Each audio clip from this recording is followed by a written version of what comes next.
Blog Talk Radio.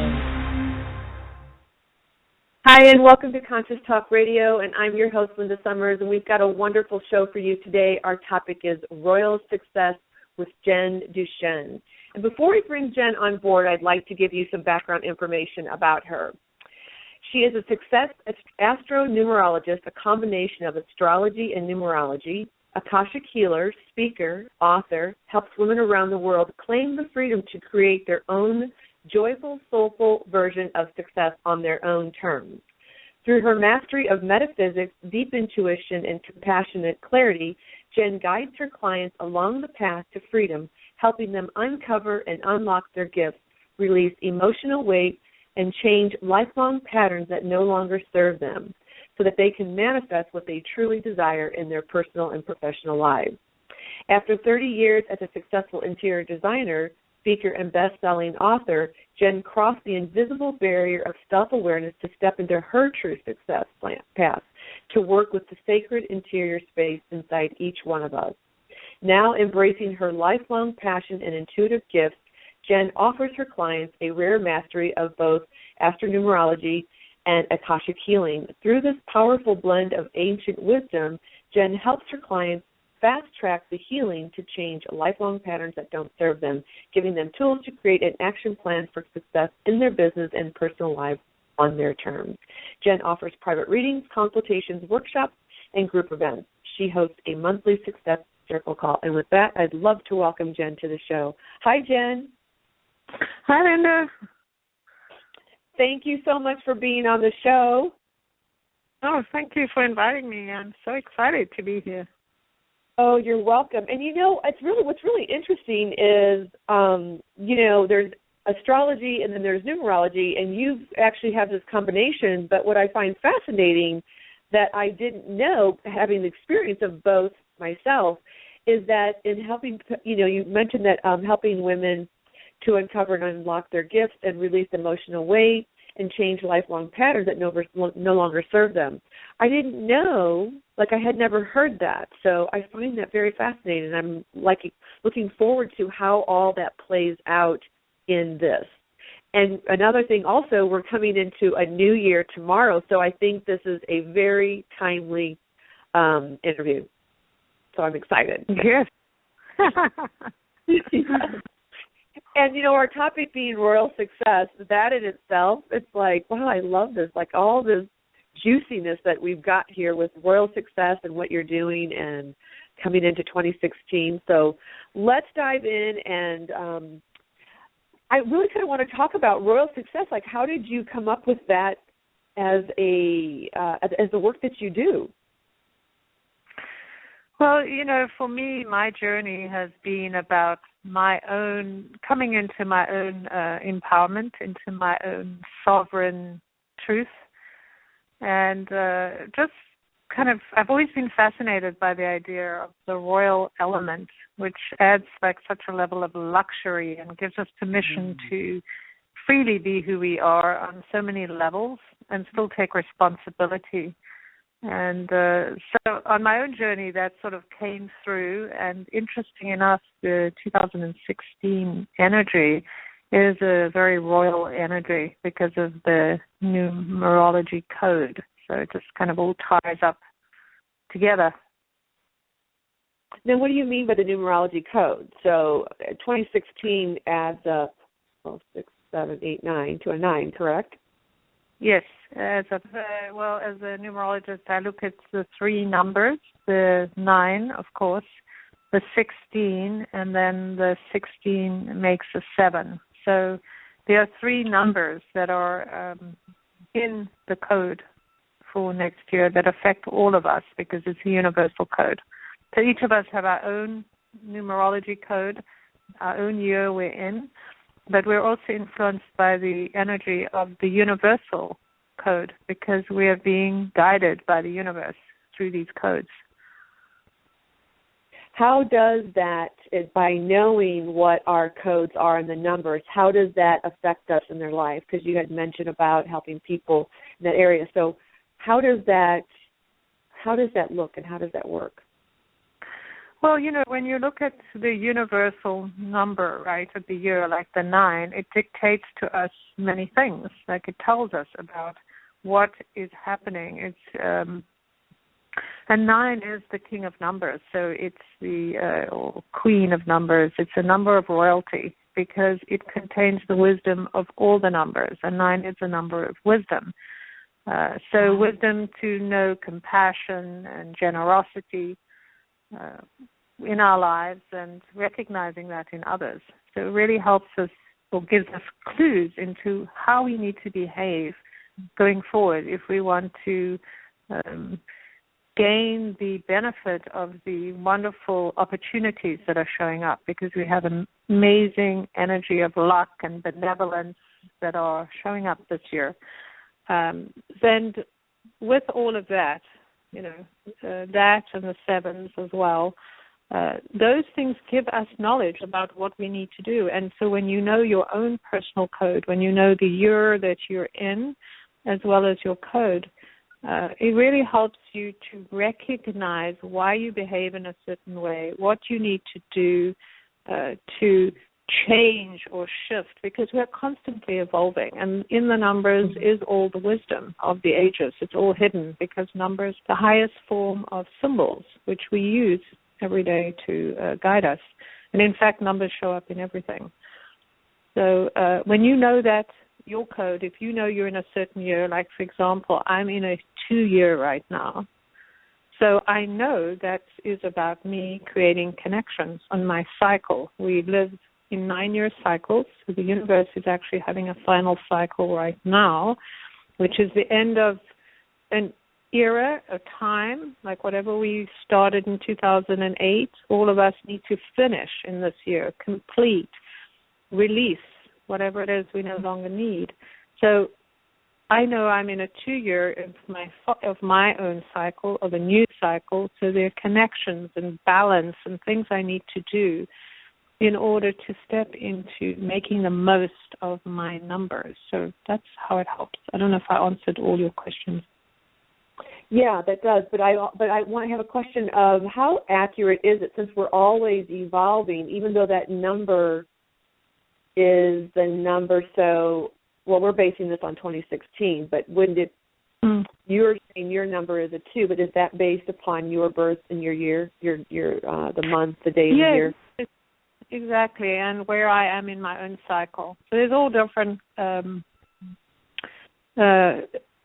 numbers that are part of our own numerology, right? We each have our own numerology, so we can see what year we're in.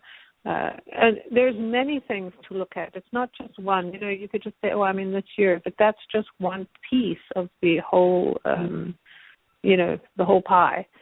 So, of course, taken in out of context, it's still accurate, but when you put it in context, it's very powerful, because we actually have, based on the numbers that we're born with, plus the numbers in our astrology chart. So they're sometimes those numbers are completely different, and they create a whole picture about who we are, why we're here, how we make money.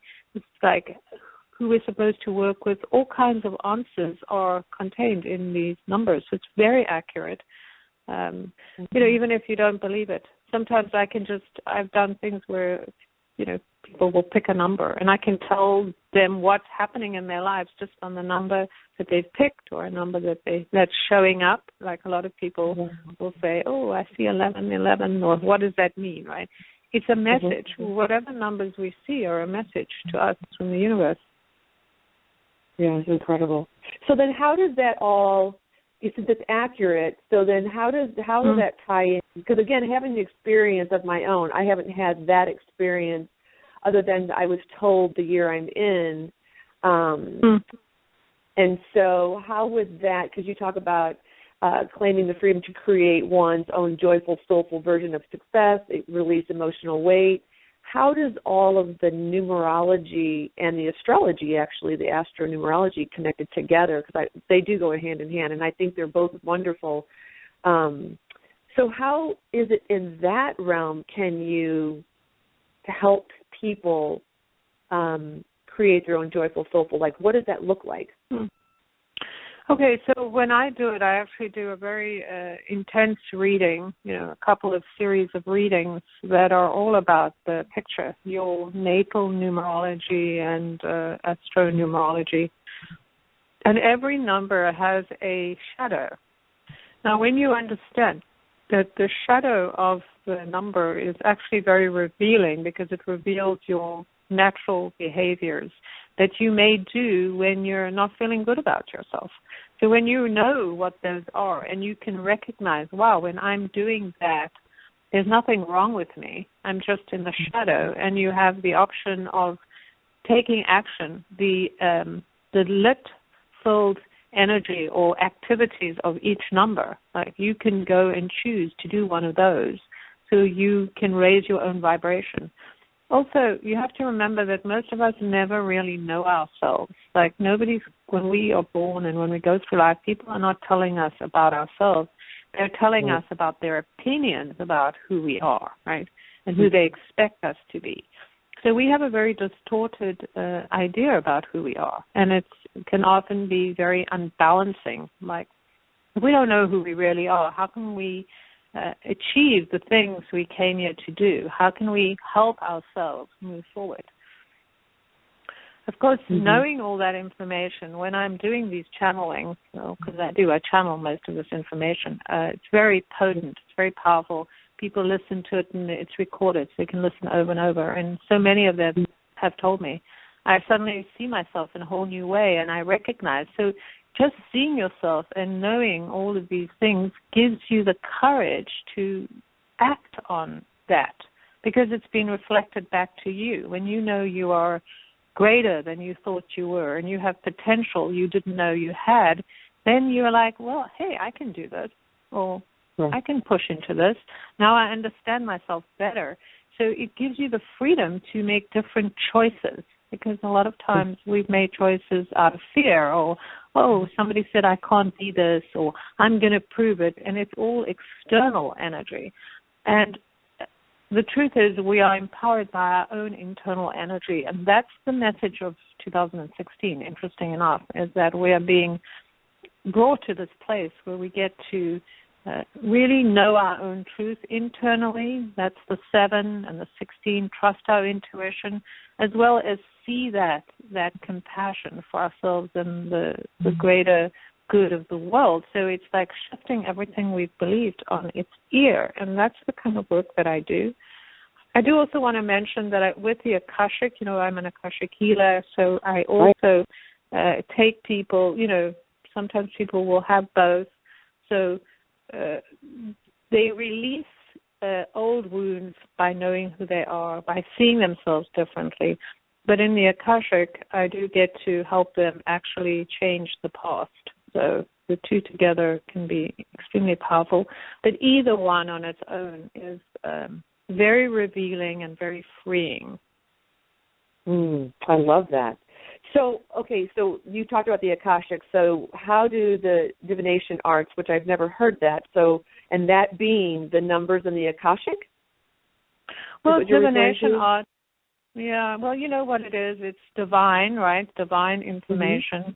But it's also about seeing into the future, right? The idea that anything that helps us see ourselves and helps us see the path we need to take, that illuminates us in some way, is a divination art. So there are, whether you're an astrologer or like me, astronumerologist, Akashic, those all fall into the terminology of divination arts.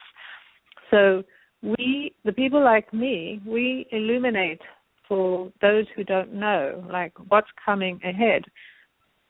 For thousands of years, royalty and people in power have employed seers, right? You can call them seers. Right. Those are people who work in the divination arts, who can say, I see this is going to happen or that's going to happen, and this is the way to take advantage of it. So it's not really that we're seeing into the future as much as we're predicting, right?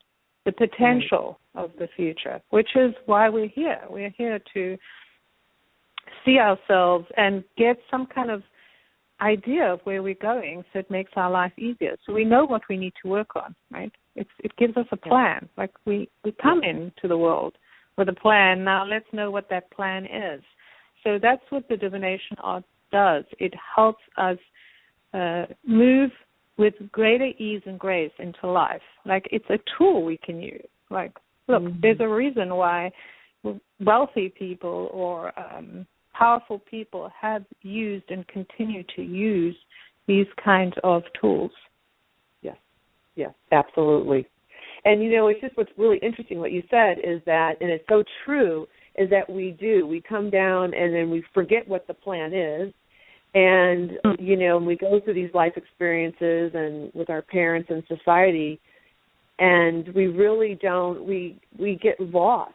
And some people are fortunate enough to be able to be awakened in some fashion, but I think that is really true, that a lot of people really want to do, they want, instead of the struggles, instead of fighting, resisting, having this fear, is to have some idea, some guidance, and some pathway to be able to know where they're headed, at least have some idea so they can start to, I think a lot of people don't really see themselves how other people can see them. Yes, I mean, absolutely. They don't see the capacity they have to create things. They tend to see more of negative things because that's how our society has been for a long time. It's been based on fear, right? When you create fear, you control people. Well, now we're in this time where we have to take ownership of who we are. And so even with these whole idea of the divination art, you get to see your path not as something where you've been a victim and people have done things to you, but you get to see a much bigger picture. Like, oh, I see what that's about. Oh, I need to understand that, and I can let go of that. So it empowers you in such a, in a much deeper way, because it truly does help you skip over some of those, those places where you can get lost. Because you're so lost in the emotions. Somebody did this to me, or, oh, why is my life always like this? And when you get that bigger view of who you are and the fact that you are, a royal being, a divine being, a being of light, it simplifies your life. It simplifies your choices. Mm-hmm. It's a shift in your perception, really, if you can see it that way. Absolutely. Yes. I'm sorry, go ahead. Oh, I was just going to say, you can see how knowing that, having that knowledge of seeing yourself in such a divine way just opens up doors. It just changes everything in how you live your life. Yeah, because it probably resonates. And that's what I was going to ask you. So do you find when you're doing these numerology or the astrology readings, are they a general or they can be very specific? Oh, they're very specific. Every reading I do is very different, and it all depends on where the person is. Even though I'm doing I do natal readings as well as current readings, and it depends on where you are. If you're in a place where you're stuck in a certain emotion, you need to be guided from that place, not just, oh, this is the potential of who you are, right? You need guidance from where you are right now so you can move to another space. It's like we're all in that place where we can resonate at something, right, at that moment, and then we move beyond it. Or sometimes, sometimes I'll pick up a book and say, oh, what's this book? It's a load of nonsense, right? And maybe 6 months later, I'll take that book and I'll wait, wow, this book is amazing, right? There's so much wisdom in here. But at the time when I picked it up last time, I wasn't ready. Exactly. So let's talk, can you you mentioned Akashic, and I don't know, some of the listeners may not know what that is. Can you give a brief, description of what the Akashic is? Sure. So the Akashic is actually the information arm of God. So it's in the ethers, every record of everything that's ever happened is kept in this library. They call it a library. It's an etheric library, so it's not like you can actually touch it. But each of us has our own library, if you want to call it a library.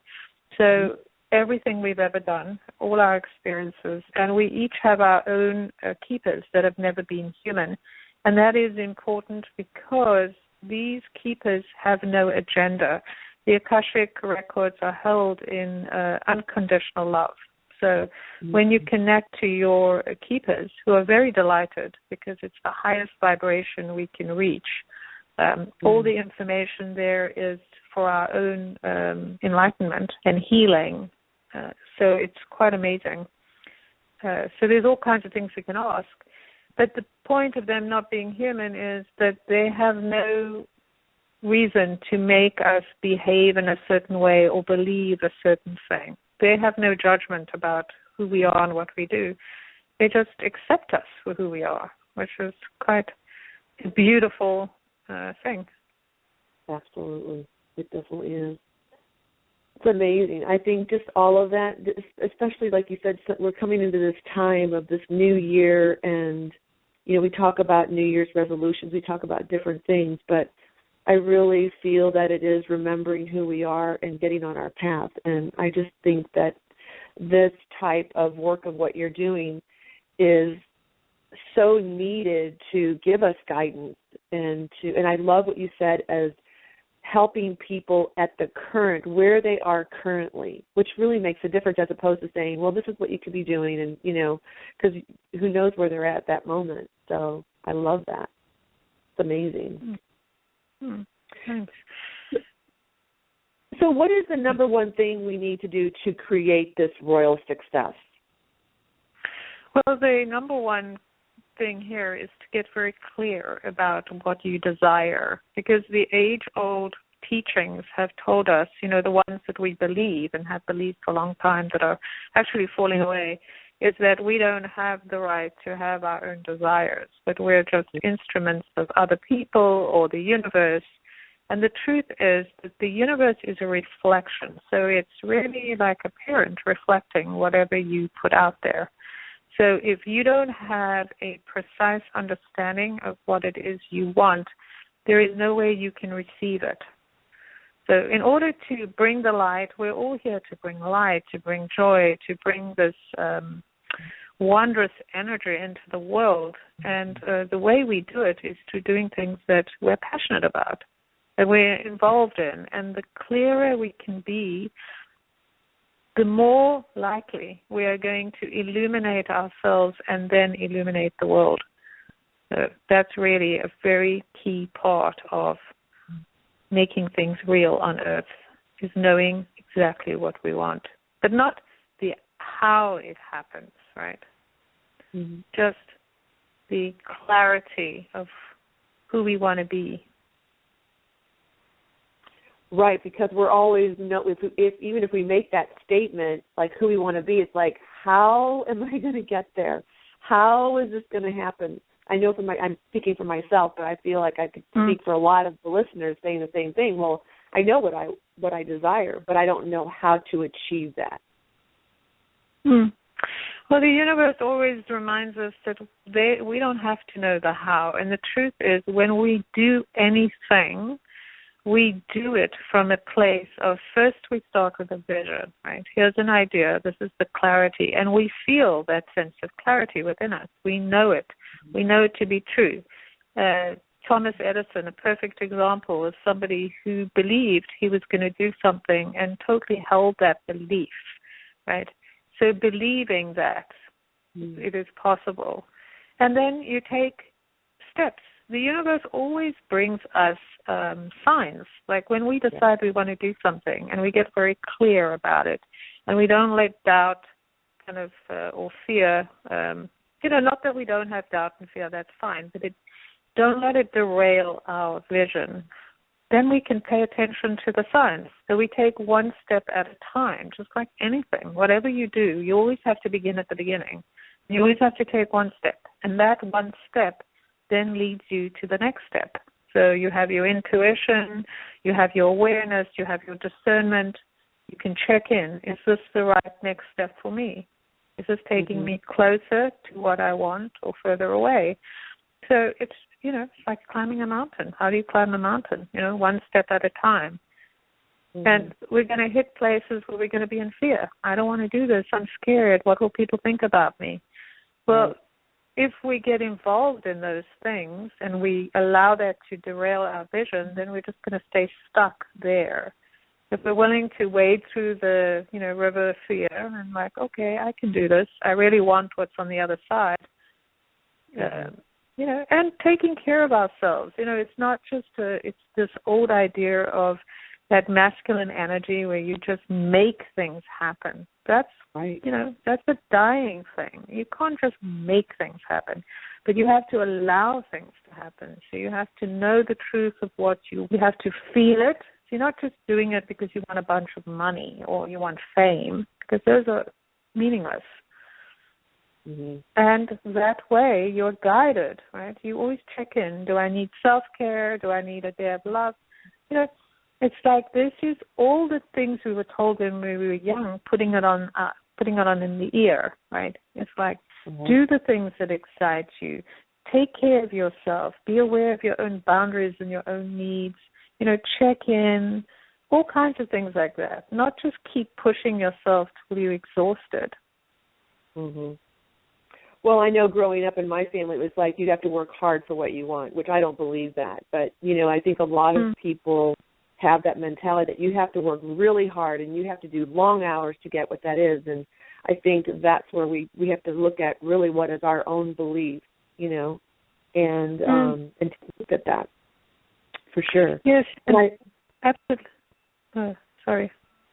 Oh, no, I love what you said about the masculine, because when you said that, what really came to me was it's about balance, is having the feminine and the masculine, because and this is a question for you, is like, would people just have to just sit around and just wait for that?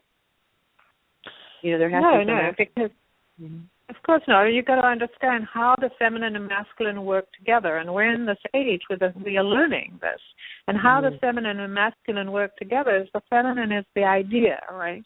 The intuition, the bright spark that comes into you, and you may need to sit with it. How is this going to happen? But if you want to bring it to life, which is the key, right? You can't just sit around. Things are not going to just happen while you're sitting around. You have to be involved in your own evolution.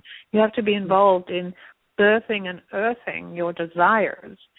And that's the human element part. So the idea comes into you, and then you may need to sit with and think, what does this look like? Who would I connect with? How am I going to bring it about? And maybe it's just like, I need to put an idea on paper, right? Let me just draw this or write it. And as you start to do this, the flow then goes into, and then when you say, let me just draw this, right, you're actually taking action. You're going into the masculine. Right. And then you may go back into the feminine. Well, let me just, put that on the wall and kind of think about it. Or let me reach out to somebody. You're taking action again, right? Let me reach out and talk about my idea. Or let me just make a prototype and see how it works. It's like you're going on the journey, but the journey with curiosity. That's the key, is you're not sitting down thinking, how can I make money out of this idea, right? You're really thinking about how can I bring more of who I am, my ideas out into the world by following this constant flow of going inward and then doing something on the outside. I love that. And Go ahead. That's awesome. I love that. So I was going to ask you, what is one thing that you could share with our listeners that has helped you on your journey? One thing is grounding. I practice grounding every day. I do exercise. Spiritual practice and physical practice is really important. I do grounding every day. I try to do Qigong every day or every couple of days. But that's really helped me because grounding is how I am able to manifest in the world, right? I used to spend all my time up there in the ethers. Like I couldn't bring myself into my body, and most of us don't know how to do that. And so it's being able to bring myself into my body by grounding, connecting, being aware of being human, loving the idea of being human. And this ties into the whole royal thing, being a queen in your own world, allowing myself to recognize I'm allowed to follow my own desires. I'm allowed to have desires. I'm allowed to say no to something I don't want. All of those kind of things have evolved through my own practice of grounding.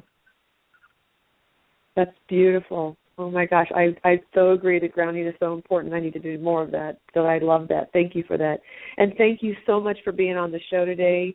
It was such a joy to have you, and coming into this new year, and for all the listeners who are listening, the ones who will be joining us afterwards, we will have all of Jen's information on the video as well, so you can get in touch with her, find out what this new year is for you, where you're headed, where you're at, and what you need to do, and all this beautiful, wonderful stuff. So thank you so much, Jen. We really appreciate it.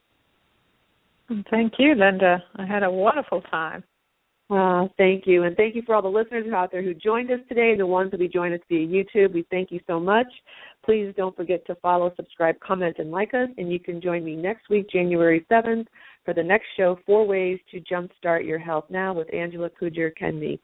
So with that, thank you again, Jen. Really, really just some wonderful information. And I just think this is really so much needed to help people start to know what their life is really about and where they're going and how they can get to that. So thank you for what you're doing in the world and who you are. Thank you. You're welcome. So thank you all again, and we will see you all next week. Bye.